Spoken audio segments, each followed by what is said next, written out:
Cuando los israelitas se reunieron en Mizpa, sacaron agua y la derramaron ante el Señor. También ayunaron durante el día y públicamente confesaron: hemos pecado contra el Señor. Fue en Mizpa donde Samuel comenzó a gobernar a los israelitas. Cuando los filisteos se enteraron de que los israelitas se habían reunido en Mizpa, los jefes filisteos marcharon contra Israel. Al darse cuenta de esto, los israelitas tuvieron miedo de los filisteos. Y le dijeron a Samuel: no dejes de clamar al Señor por nosotros, para que nos salve del poder de los filisteos. Y Samuel tomó un cordero de leche y lo sacrificó entero en holocausto a Jehová. Y clamó Samuel a Jehová por Israel, y Jehová le oyó. Mientras Samuel ofrecía el sacrificio, los filisteos avanzaron para atacar a Israel, pero aquel día el Señor lanzó grandes truenos contra los filisteos. Esto creó confusión entre ellos y cayeron derrotados ante los israelitas. Entonces los israelitas persiguieron a los filisteos desde Mizpa hasta más allá de Bet-car, matándolos por el camino. Después Samuel tomó una piedra, la colocó entre Mizpa y Sen, y la llamó Ebenezer. El Señor no ha dejado de ayudarnos. Durante toda la vida de Samuel, el Señor manifestó su poder sobre los filisteos. Estos fueron subyugados por los israelitas y no volvieron a invadir su territorio. Fue así como los israelitas recuperaron las ciudades que los filisteos habían capturado anteriormente, desde Ecrón hasta Gat, y libraron todo ese territorio del dominio de los filisteos. También hubo paz entre Israel y los amorreos. Samuel siguió gobernando a Israel toda su vida. Todos los años recorría las ciudades de Betel, Gilgal y Mizpa, y atendía los asuntos del país en esas regiones. Luego regresaba a Ramá, donde residía, y desde allí gobernaba a Israel. También allí erigió un altar al Señor. Amén. Amén. Estamos leyendo en la palabra de Dios en 1 de Samuel capítulo 7. Esta porción de la Escritura que nos habla de cómo Israel llamó al pueblo de Dios a un compromiso de fidelidad, de gran integridad. No puede haber fidelidad si no hay integridad. ¿Podemos hacer creer a Dios que estamos siendo fieles, aun cuando no estamos siendo íntegros? ¿O Dios se da cuenta de cuando lo que nosotros decimos que es fidelidad carece de integridad? En la historia de Israel esta es una constante. Sucede frecuentemente que el pueblo de Dios declara que el Señor es su Dios. Dios confirma con ellos un pacto en el cual queda establecido que este pueblo es su Dios, que este pueblo es el pueblo de Dios, su pueblo, el pueblo que pertenece a Dios. Yo seré tu Dios. Una y otra vez, como una constante en la historia del pueblo de Dios, está esta afirmación en donde el pueblo de Dios recibe de Dios certificados de que Dios verá por ellos. Les pertenece. Dios toma posesión de su pueblo. Este pueblo me pertenece. Es mi pueblo. Sin embargo, en este contexto de fidelidad en el que Dios constantemente certifica que este es su pueblo y que Él es su Dios, vemos una tras otra la historia que se repite de un pueblo que practica una forma de fidelidad a Dios en la cual no hay integridad. Y Dios se siente decepcionado de esa forma de fidelidad en la cual no hay integridad. No honra a Dios un pueblo que practica una fidelidad que carece de integridad. En este caso, el pueblo de Dios, elegido por Dios, tomado, protegido, amparado por Dios, toma posesión de la tierra prometida, entra a ella y comienza a vivir y a habitar en la tierra de la promesa, en donde Dios prometió que los pondría. Ahora lo tienen, pero están allí a la vuelta de la esquina las calamidades que no cesan, las calamidades que no son el interés de Dios por molestar a su pueblo, sino que son en realidad la consecuencia de una fidelidad que carece de integridad en el corazón del pueblo. Un pueblo que vive una fidelidad a medias va a enfrentar constantes calamidades que son el resultado de decisiones torpes, de elecciones precipitadas, de formas insensatas de entender el plan de Dios, de maneras faltas y carentes de discernimiento acerca del plan de Dios para sus vidas, y constantemente tropezarán. Los filisteos son solamente un ejemplo de eso. Enemigos que representan tropiezo para nuestro pie, piedras adentro de nuestro zapato. ¿Cuántos de ustedes han tenido la experiencia de tener que caminar durante un trecho incómodo, largo, en el cual se les ha metido una piedra en el zapato y quisieran sacarlo, pero no pueden ni siquiera detenerse para quitarse el zapato y sacudirlo? Entonces, mientras van caminando, tratan de hacer lo posible para mover el zapato de alguna manera, golpearlo contra alguna piedra, en un escalón, para ver si la piedra se acomoda de una manera que moleste menos. Todos lo hemos vivido. Y queremos que la piedra en algún momento se acomode en donde ya no nos haga daño. La cosa más bienaventurada, si la piedra es más grandecita de lo que quisiéramos, es que logre rodar en algún momento en el que el zapato le dé un espacio para que la piedra se vaya hasta adelante y la podamos tomar con un par de dedos y ahí tenerla sujeta mientras caminamos, y entonces darle un poquito más de velocidad al paso. Eso suena muy ridículo, pero es una realidad.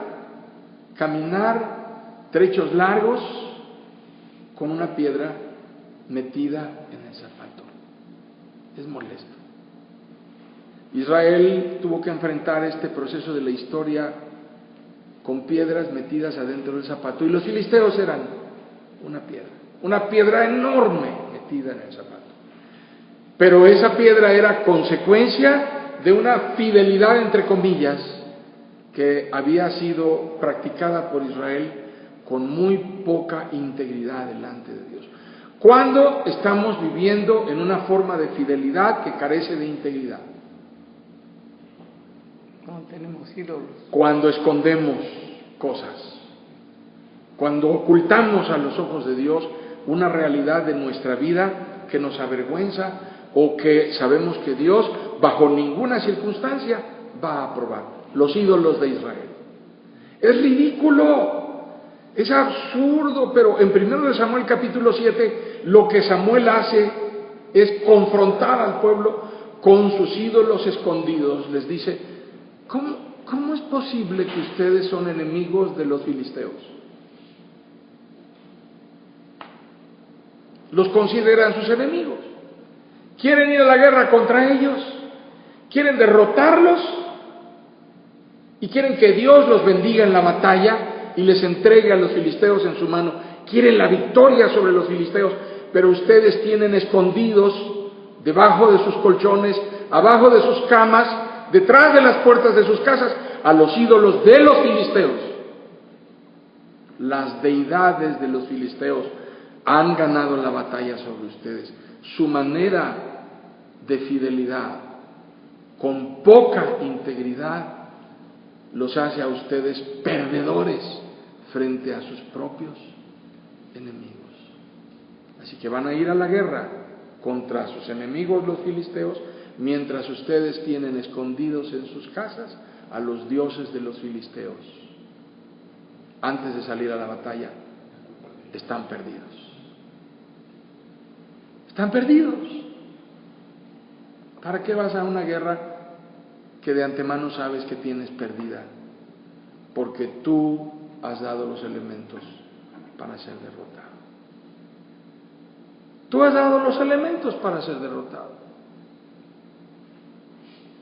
¿Cuándo podemos considerar que una guerra está perdida? Una batalla está perdida cuando nosotros tenemos al enemigo durmiendo adentro de la casa. En la idolatría pasa eso. La idolatría significa un Dios al cual yo he puesto en el lugar del Dios verdadero. A ver, ¿cuál es un Dios al cual yo he puesto en el lugar del Dios verdadero? Aquello que logra tomar control sobre mi vida en lugar de Dios. Eso es idolatría. Idolatría es dioses que yo he creado a mi imagen y a mi semejanza para que me sirvan a mí. Están a mi servicio. Eso es idolatría. Es una religión de consumo. Es una religión en donde yo demando y la deidad me presta a mí un servicio. Está para que yo la utilice en aquello en lo cual yo la necesito. Mucha de la religiosidad y de la espiritualidad que hoy consume la gente es eso, religiosidad y espiritualidad de consumo. En el mercado de oferta religiosa hay mucho de eso. La gente va a donde puede escuchar lo que quiere oír. Eso es religión de consumo. Es idolatría, finalmente. Es una manera de fidelidad en donde la gente dice, pero si yo creo en el Señor. Es una manera de fidelidad en donde la gente se justifica pensando y declarando, pero si yo soy creyente, yo tengo mi Biblia, yo asisto a la congregación, yo soy oveja del pastor fulano, por mí oró mengano, a mí me impuso las manos perengano. Pero todos esos créditos son inútiles cuando el crédito principal, que es el trato que yo tengo con Dios, en donde mi fidelidad está puesta a prueba a cada paso,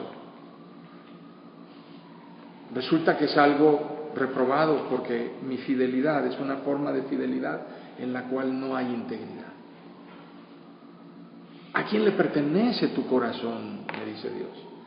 Me dice Dios, ¿a quién le pertenece tu corazón? ¿Cuál es la lucha que los padres tienen con los jóvenes hoy día? Díganme un escenario en donde los padres constantemente discuten con los hijos. Quieren hablar con el hijo y ¿qué pasa? En internet. ¿Están en internet o están en dónde más? ¿En el celular? Conságrame 5 minutos de tu atención al 100%. Y mientras están oyendo al papá o a la mamá, estamos oyendo el vibrador del teléfono. Qué interesante, ¿verdad? Ya no va a disminuir este lugar. Ya difícilmente va a disminuir, doctor. Ya no va para menos. El consumo que hay de atención, de horas, hombre, consagradas a un aparato, ya no va para menos, va para más. Porque cada vez la atención es más absorbente. Están diseñando nuevos aparatos que van a tener una relación, un vínculo más íntimo y más personal, de mayor dominio de tiempo con la persona. Imagínense. Ahora, la tecnología va a tomar un control mayor sobre nosotros. Casi todo lo que hagamos va a ser de esa manera. Mira, entonces vamos también con el celular, con el internet. Impresionante, así es. Así es, impresionante el control que la tecnología está tomando sobre nosotros. Se está convirtiendo entonces en un ídolo que ya no está escondido, es evidente, está abierto a la vista de todo el mundo, cualquiera lo puede leer. Cualquiera lo puede ver. Pero hay muchos otros ídolos a los cuales hemos entregado nuestra devoción en nuestra vida. Vivimos rindiendo culto a un ídolo más que es una droga, la adrenalina. Es la droga que más se consume y la consumimos todos, no solamente la consumen los adictos. La adrenalina es la droga que más se consume, ¿sí lo sabían? La gente que corre en las motocicletas, lo que más ama de eso. ¿Han visto cómo pasan? Usted en esta ciudad, en Cuernavaca, en donde la autopista, que es la carretera de más alta velocidad, atraviesa prácticamente la ciudad y se convirtió ya en una vía alterna para ir de un lado a otro de la ciudad de manera rápida. Usted puede ver la cantidad de motociclistas que hay en la carretera. Bueno, pues esa forma de transportación es algo que aman las personas por la velocidad, por el peligro, por el riesgo. La adrenalina es la droga que más se consume, es la más barata, la produce el cuerpo humano. ¿Cuáles son los deportes que las personas aman más hoy día? Los deportes extremos. Sí. ¿A qué va la gente a un parque de diversiones? Nadie se quiere subir al carrusel de los caballitos, por favor. A los carritos chocones. ¿Quién quiere ir a eso? La gente se quiere subir a los juegos más riesgosos. Quiere subirte al tubo ese en donde allá arriba te sueltan. ¿Sí? Dejas los intestinos, el aire, el corazón allá arriba. Cuando llegas acá abajo, llega tu cuerpo y luego te alcanza el resto de lo que tú eres. ¿Verdad? Ese riesgo es lo que la gente ama. Todo eso se convierte en ídolos. Ídolos que no podemos controlar. Nuestros estilos de vida se convierten en ídolos. Nos cuesta trabajo renunciar a un estilo de vida. Estamos hechos a eso. ¿No es cierto? Estamos hechos a eso. Los chinelos. ¡Ay! El folclore, ¿verdad?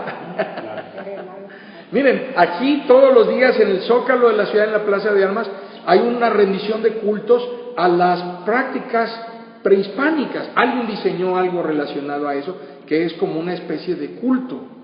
Y lo celebran y prenden su incienso. Y yo no sé si entre eso hay algo de ¿cómo se llama? Peyote.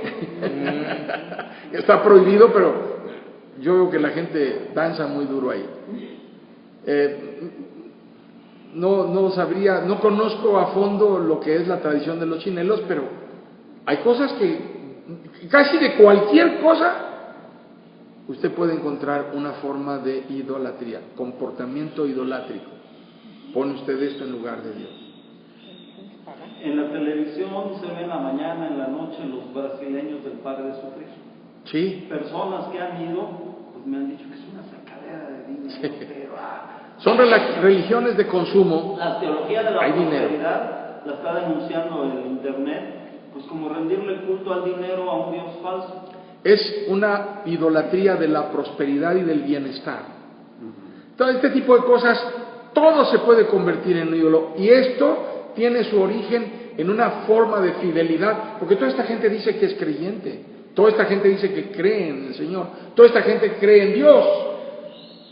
Pero como Israel, detrás de todo eso hay una forma de fidelidad que es carente de integridad a los ojos de Dios. Al final de cuentas Dios dice, si yo hago una cuenta ahorita, tú no estás rindiéndome a mí la adoración que yo merezco porque no estás completamente entregado a mí.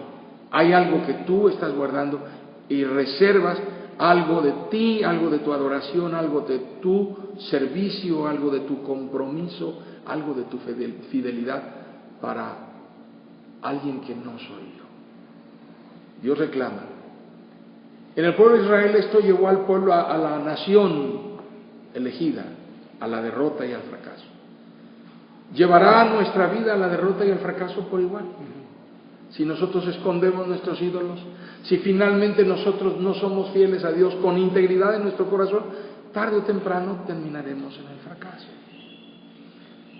La deshonra, la ruina nos visitan. La historia dice que el pueblo de Dios obedeció el llamado de Samuel y fue a la guerra.